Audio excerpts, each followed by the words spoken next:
Hey everyone, welcome back. Do you love a good scare? Have you ever wanted to explore a haunted place that will make the hair on the back of your neck stand up? Well, grab your ghost hunting gear because today we're diving into the top 10 most haunted places in Arizona. Trust me, these are so creepy, they make a horror movie look like a bedtime story. Ready? Let's get spooked. Number 10. Jerome, the ghost town. First up is Jerome, known as the wickedest town in the West. This once booming copper mining town is now mostly abandoned. Or is it? Reports of ghostly miners and wailing widows make this place a must-see for anyone brave enough. Perched more than 5,000 feet up on Cleopatra Hill overlooking the Verde Valley, Jerome was once a thriving mining community. Established in the late 19th century, the town was a hotspot for copper mining. At its peak, Jerome was home to more than 10,000 people, complete with saloons, hotels, and even an opera house. The Jerome Grand Hotel is the prime spot for your supernatural selfie, so are you ready to book a room? Number 9. Birdcage Theater in Tombstone. Next, we have the Birdcage Theater in Tombstone.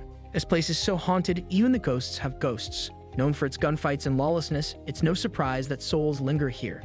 What makes this place even more intriguing are the tales of lingering spirits and paranormal activities. Visitors and staff have reported numerous ghostly encounters, including hearing laughter and music long after the theater has closed for the night. Objects have been said to move on their own, and full-body apparitions have been sighted. The most well-known spirits include that of a stagehand known as Josh and the infamous Lady in White, whose ghostly figure is said to haunt the theater's narrow hallways and old dressing rooms. Some have even reported smelling her perfume. From ghostly laughter to unexplained footsteps, he'll wish you had more than just cowboy boots for protection. Number 8. The Vulture Mine. The Vulture Mine. Once filled with the hopes and dreams of gold miners, it's now an eerie empty shell. Abandoned since the 1940s, many believe that the lost souls of former miners still haunt the mine, eternally searching for that elusive gold nugget. The Vulture Mine serves as a haunted time capsule of sorts, capturing the essence of the Wild West, complete with its perils, tragedies, and enduring legends. For those who dare, a visit offers a chance to step back in time and maybe, just maybe, come face to face with souls who once sought their fortunes in the Arizona desert. Number 7. Orpheum Theater in Phoenix. For the theater lovers, our next stop is the Orpheum Theater in Phoenix. Stories of a ghost named Maddie have been passed down through generations. Performers and patrons have reported sightings of a woman wandering the halls. Maddie is believed to be an old usher or a regular patron who loved the theater so much that she decided to stick around even in the afterlife. Reports of her presence are so convincing that paranormal investigators have actually been called in to study the phenomena. However, Maddie seems to be more of a theater lover than troublemaker. Most encounters with her have been described as gentle or mischievous rather than malevolent. A standing ovation or a creepy apparition, you be the judge. Number 6. The Copper Queen Hotel. Pack your bags for Bisbee, home to the Copper Queen Hotel. Here you'll find Julia Lowell, a former lady of the evening, who loves to flirt with male guests. There are even reports of her dancing seductively at the foot of the bed. Ghost or not, some things never change. The theories vary, but most point to the dramatic and often sorrowful lives of the people who once lived or worked there. Mining towns like Bisbee were places of intense emotion, from the highs of striking it rich to the lows of injury, death, and heartbreak. It's believed that these strong emotions imprinted on the very walls of places like the Copper Queen, leaving behind energy that manifests as the hauntings we hear about today. The hotel embraces its haunted reputation, offering special ghost tours and haunted room packages for those who dare. Even skeptics have left the Copper Queen with tales of unexplained events that turn them into believers. Whether you're a die-hard paranormal investigator or just someone looking for a thrill, the Copper Queen Hotel promises a chilling and unforgettable experience. Number 5. San Carlos Hotel in Phoenix. The San Carlos Hotel. Another spot in Phoenix with chilling tales. One of the most famous ghost stories revolves around room 720. According to legend, a woman named Leone Jensen took her own life in the 1920s by jumping from the 7th floor of the hotel. She was said to be in a love affair that ended tragically, leading to her despair. Over the years, guests staying in or near room 720 have reported hearing footsteps, unexplained crying, and even shadowy figures. Guests have heard footsteps and unexplained crying. But it's not just room 720 that holds eerie tales. Hotel employees and guests have reported elevators operating on their own, lights flickering, and cold spots appearing out of nowhere. Children's laughter and footsteps have also been heard, although no children were present.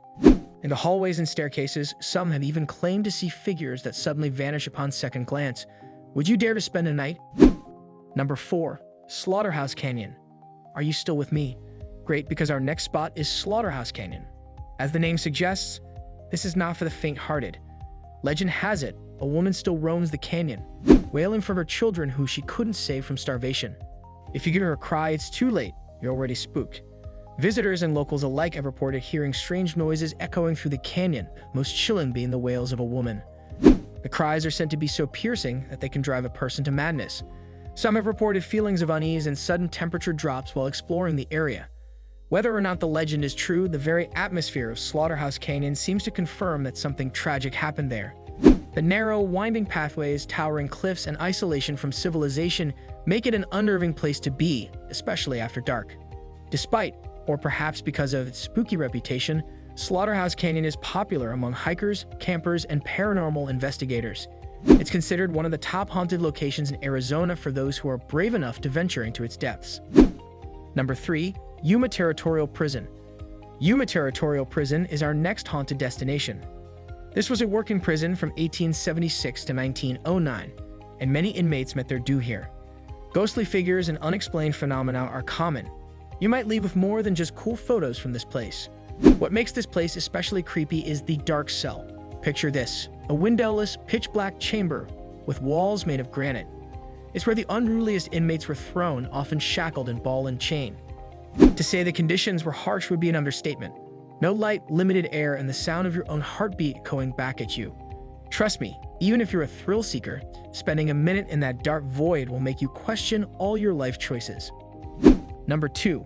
Casey Moore's Oyster House. Time for some haunted dining at Casey Moore's Oyster House in Tempe. Formerly a residence, it's now a hotspot for both the living and the dead. Unexplained cold spots, moving objects, and even a ghostly couple make this a reservation you won't forget. Visitors to Casey Moore's Oyster House often find themselves as captivated by the stories and ethereal experiences as they are by the menu.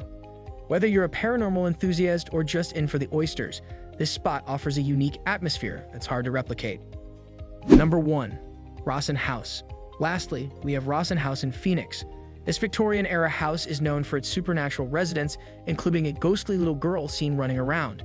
Ghost hunting groups and curious visitors alike are drawn to the Rawson House, seeking to experience or document the paranormal activities for themselves. While some leave skeptical, many walk away convinced that the house is indeed home to spirits from another time. There you have it. Which one do you want to visit the most? Let me know in the comments below. And don't forget to smash that like button and subscribe for more spine-chilling adventures. Until next time, stay spooked.